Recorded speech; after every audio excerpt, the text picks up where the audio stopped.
Hello friend, welcome to my YouTube channel Sky Notes. Friends, आज के lecture में हम बात करेंगे एक बहुत महत्वपूर्ण थ्योरी के बारे में, जिसका नाम है साइको एनालिटिक थ्योरी, यानी कि मनोविश्लेषणात्मक सिद्धांत, जो दिया था सिगमंड फ्रायड ने। ये एक बहुत ही महत्वपूर्ण मनोवैज्ञानिक हैं और आज हम इनके सिद्धांत के बारे में पढ़ेंगे। आज ये हमारा 11th लेक्चर है। इससे पहले हमने 10 लेक्चर कंप्लीट कर लिए हैं, जिनमें विभिन्न मनोवैज्ञानिकों के द्वारा अधिगम के जो भिन्न भिन्न सिद्धांत दिए थे उनके बारे में हमने पढ़ लिया है। और मैं आपको इस चैनल पर वही टॉपिक करवा रही हूँ जो एग्जाम में पेपर में पूछे जाते हैं, यानी आपको एग्जाम की दृष्टि से जो इम्पोर्टेंट टॉपिक है वो सब मैं इस चैनल पे आपको कंप्लीट करवा रही हूँ। तो अब पढ़ते हैं हम फ्रायड का मनोविश्लेषणात्मक सिद्धांत। तो ये मनोविश्लेषणात्मक, देखो नाम से ही है, मन का विश्लेषण करना, नाम से स्पष्ट हो रहा है। मनोविश्लेषणात्मक, मन का विश्लेषण करना। आपका मन और मेरा मन कैसा है, ये इसमें बताया गया है। तो इसके इस सिद्धांत में बताया गया है कि कैसे हमारा मन काम करता है, क्या क्या चीजें हमारे मन के अंदर होती है, और इनके बारे में इन्होंने बताया है। और इन्होंने तीन तरह के मन बताए इन्होंने, जिनके बारे में हम आगे पढ़ेंगे। तो अब हम चलते हैं। प्रतिपादक है सिगमंड फ्रायड और ये निवासी है ऑस्ट्रिया के। सिगमंड फ्रायड ऐसे प्रथम मनोवैज्ञानिक हैं जिन्होंने मूल प्रवृत्तियों को मानव व्यवहार का निर्धारित तत्व माना है। मनोविश्लेषण मुख्यतः मानव की मानसिक क्रियाओं एवं व्यवहारों के अध्ययन से संबंधित है, किंतु इससे समाज के ऊपर भी लागू किया जा सकता है। यह है मनोविश्लेषण सिगमंड फ्रायड का जो दिया है वो। अब आगे चलते हैं। फ्रायड ने 3 प्रकार के मन बताए हैं। पहला बताया है चेतन मन, कॉन्शियस। सेकंड है अचेतन मन, हाफ कॉन्शियस। और थर्ड है अनकॉन्शियस, अचेतन मन। अब देखते हैं चेतन मन में क्या है। चेतन मन मस्तिष्क की जागृत अवस्था है जो 10% होती है। यह मन वर्तमान के विचारों से संबंधित होता है। जैसे कोई हमारा नाम पूछता है तो हम तुरंत बता देते हैं। अब जो ये चेतन मन है, जो हमारा मन है उसका 10% चेतन मन होता है, और ये चेतन मन वर्तमान के विचारों से संबंधित होता है। अब जैसे कोई हमारा नाम पूछता है तो हम तुरंत बता देते हैं, भाई ये हमारा नाम है। और अब मैं आपसे पूछूं कि हम किसकी थ्योरी पढ़ रहे हैं, तो आप बता दोगे कि सिगमंड फ्रायड का सिद्धांत हम पढ़ रहे हैं, मनोविश्लेषणात्मक सिद्धांत पढ़ रहे हैं। तो यह है चेतन मन। अब सेकंड है अचेतन मन, हाफ कॉन्शियस। देखते हैं ये क्या होता है। ये चेतन और अचेतन मन के बीच की अवस्था है। ये शून्य अवस्था में होता है। इसमें हम याद की गई बातों को भूल जाते हैं तथा थोड़ा जोर देने पर याद आ जाती है। अब इसमें जो हम बातें याद करते हैं उनको भूल जाते हैं, और हम दिमाग पे, माइंड पे थोड़ा सा प्रेशर डालते हैं तो हमें वो चीजें याद आ जाती हैं। फॉर एग्जाम्पल देखो, कोई आपसे पूछता है कि कोरोना वायरस इंडिया में कब आया, तो आप पहले तो सोचोगे कि भाई कब आया, याद करना स्टार्ट करोगे, थोड़ा सा माइंड पे प्रेशर डालोगे, कब आया था कोरोना वायरस, तो एकदम से आपके माइंड में आ जाएगा कि कोरोना वायरस मार्च 2019 में आया था। तो थोड़ा सा प्रेशर डाला ना दिमाग पे और याद आ गया। तो ये है अचेतन मन। अब थर्ड है अचेतन मन, अनकॉन्शियस। ये जो हमारा मन होता है उसका 90% अचेतन मन होता है। अब देखते हैं इसमें क्या है। इसमें वे बातें आती हैं जो हम भूल चुके हैं और हमारे याद करने पर भी याद नहीं आती है। ये हमारी मानसिक प्रक्रिया का 90% है। इसमें दुख, दबी हुई इच्छाएं, कटु अनुभव आदि होते हैं। अब देखो इसमें जो ये वो बातें आती हैं जिसको हम भूल चुके होते हैं। फॉर एग्जाम्पल देखो, जब हम एग्जाम में जाते हैं और पेपर दे रहे होते हैं तो कई क्वेश्चन होते हैं जिनके आंसर हमको आ रहे होते हैं लेकिन हमको याद नहीं आते भाई इसका कौन सा आंसर होगा। अब हम माइंड पे जोर डालते हैं भाई कौन सा आंसर होगा इसका, लेकिन हमें नहीं याद आता है।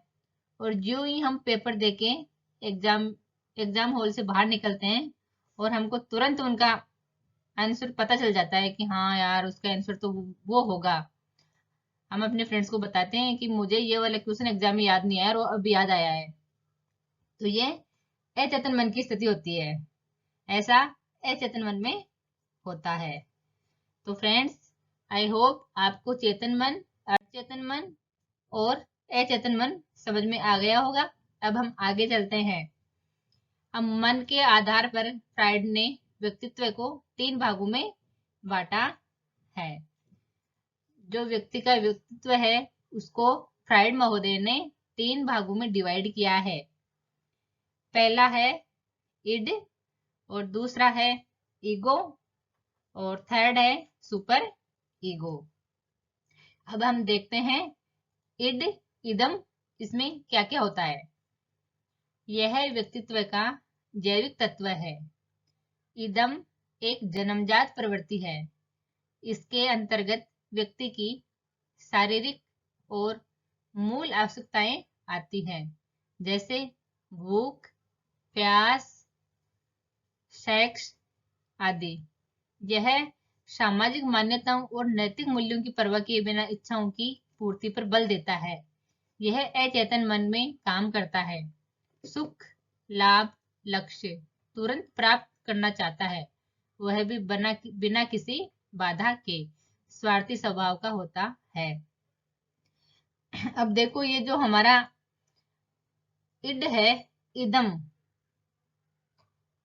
ये अच्छे और बुरे की परवाह किए बिना अपनी इच्छाओं को पूरा करने के लिए सब कोई भी काम कर सकता है। ये इसको अच्छे और बुरे की कोई भी चिंता नहीं है कि लोग मेरे बारे में क्या सोचेंगे, मैं ऐसा करूंगा तो मैं ऐसा करूंगा तो लोग क्या सोचेंगे। इसको बिल्कुल भी चिंता नहीं है। ये अपनी इच्छाओं को पूरा करना चाहता है, कैसे भी, चाहे गलत व्यवहार करके या अच्छा व्यवहार करके, कैसे भी अपनी इसका काम होता है मेरी इच्छाएं पूर्ण हो जाए। और इसका संबंध अचेतन मन से होता है। अब जो ये है इड, इसमें व्यक्ति जो इंसान होता है वो मतलबी होता है और वो अपनी इच्छाओं को पूरा करने के लिए कुछ भी कर सकता है। जैसे वो एटीएम तोड़ सकता है, आतंकवादी बन सकता है, गुंडागर्दी कर सकता है और ये रेप जैसे कार्यों में भी लिप्त हो सकता है। ये सारे कार्य जो काम है वो इड व्यक्तित्व वाले व्यक्ति ही करता है। इसे समाज की कोई परवाह नहीं होती, नैतिक मूल्य की भी कोई परवाह नहीं होती इसको कि समाज मुझे क्या कहेंगे और आस पड़ोस वाले मुझे क्या कहेंगे मैं ऐसा काम करूंगा तो। इसको किसी की भी टेंशन नहीं है। ये बस केवल अपनी इच्छा की पूर्ति करना चाहता है, वो कैसे भी हो जाए। तो ये था हमारा इड। अब आगे देखते हैं, सेकंड है ईगो। अब देखते हैं ईगो क्या होता है। यह आवश्यकताओं या इच्छाओं की संतुष्टि की योजना का निर्माण करता है और परिणामों की चिंता करता है। वास्तविक सिद्धांत व्यक्तित्व का कार्यपालक होता है। अहम को आदमी के भीतर आदमी का रूप समझ सकते हैं। इसका संबंध चेतन मन से होता है। अब जो ईगो है वो ये ईगो है, इसको हम वास्तविक सिद्धांत भी कहते हैं और इसका संबंध चेतन मन से होता है। और ये कोई भी काम करने से पहले, कोई भी कार्य करने से पहले अच्छे बुरे के बारे में सोचता है। ऐसा नहीं है कि बिना सोचे समझे काम कर लिया, ऐसा नहीं करता ये। जो ईगो व्यक्तित्व वाला व्यक्ति है वो सोच समझ के फिर काम करता है, अच्छे बुरे का, अच्छे बुरे के बारे में सोचता है। ये अहम होता है। अब हम इसको एक एग्जाम्पल से देखते हैं। जैसे किशोर अवस्था में बच्चे विषम लिंगी के प्रति ज्यादा आकर्षित होते हैं। अब क्लास में जैसे कोई लड़का है वो किसी लड़की को पसंद करता है, तो वो मन ही मन सोचता है कि मैं इस लड़की को बोल दूं, लेकिन वो बोलने से पहले ये सोचता है कि मैं अगर इसको बोलूंगा तो ये मुझे क्या रेस्पॉन्स देगी। तो अगर ये कोई नेगेटिव हरकत कर देगी मेरे साथ में, या अपने माता पिता को बोल देगी, या मेरे फ्रेंड्स को बता देगी, तो मेरी उनके सामने क्या इमेज बनेगी। तो ये अच्छे और बुरे के बारे में सोचते हैं ईगो व्यक्तित्व वाले व्यक्ति, और फिर बाद में डिसीजन लेते हैं। तो इसको हम वास्तविक सिद्धांत भी कहते हैं। ये हमारा ईगो अहम कंप्लीट हुआ। अब आगे चलते हैं। थर्ड है सुपर ईगो, परा अहम। यह समाज द्वारा नैतिक सूत्रों के अनुसार काम करता है, यानी जिस व्यक्ति के अंदर परा अहम ज्यादा होगा वह गलत कामों से उतना ही दूर होगा। जैसे चोरी ना करना, झूठ ना बोलना। अब देखो, ये जो सुपर ईगो व्यक्तित्व वाले व्यक्ति हैं वो समाज के द्वारा जो निश्चित नियम बना दिए जाते हैं उनके अकॉर्डिंग ही काम करते हैं। ये आदर्शवादी होते हैं और समाज के अंतर्गत जो नियम बना रखे हैं उन्हीं को फॉलो करते हैं ये। और ऐसे व्यक्ति बहुत कम मात्रा में मिलते हैं और ये मानव के रूप में देवदूत कहे जाते हैं। ये है ये। और ये अर्ध चेतन, इसका संबंध अर्ध चेतन मन से होता है। तो ये सुपर ईगो है। आई होप आपको इड, ईगो और सुपर ईगो तीनों अच्छे से समझ में आ गए होंगे। और ये हमारा सिगमंड फ्राइड की थ्योरी कंप्लीट हो गई है। सिगमंड फ्राइड का मनोविश्लेषणात्मक सिद्धांत कंप्लीट हो गया है और ये आपको अच्छे से समझ में आ गया होगा। अब हम आगे देखते हैं, कुछ क्वेश्चन आंसर हैं उनको देखते हैं जो इम्पोर्टेंट है और ये रीट और सीटेट के एग्जाम में पूछे गए हैं, तो इनको देख लेते हैं। अब पहला क्वेश्चन है, मानव व्यक्तित्व के मनोलैंगिक विकास को निम्न में से किसने महत्व दिया था।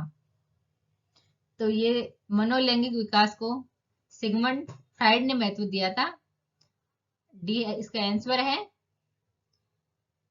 ये है। अब सेकंड क्वेश्चन है, इदम का ईगो पर हावी होने की स्थिति में व्यक्ति की क्या स्थिति हो जाती है। तो इसका आंसर है अनैतिक व असामाजिक। व्यक्ति अनैतिक व असामाजिक हो जाता है जब इदम का ईगो पर हावी होने से। अब आगे देखते हैं, थर्ड क्वेश्चन है, फ्राइड के अनुसार हमारे मूल्यों का आंतरिकीकरण किसमें होता है। तो इसका आंसर है परा अहम। मूल्यों का आंतरिकीकरण परा अहम में होता है। तो ये जो क्वेश्चन थे हमारे 3-4, ये हमने कर लिए हैं। तो फ्रेंड्स, आज का टॉपिक यहीं खत्म करते हैं और आई होप आपको ये अच्छे से समझ में आया होगा। अगर आपको ये वीडियो पसंद आए तो मेरे चैनल को सब्सक्राइब कीजिए और मिलते हैं हम अगली क्लास में। Thank you.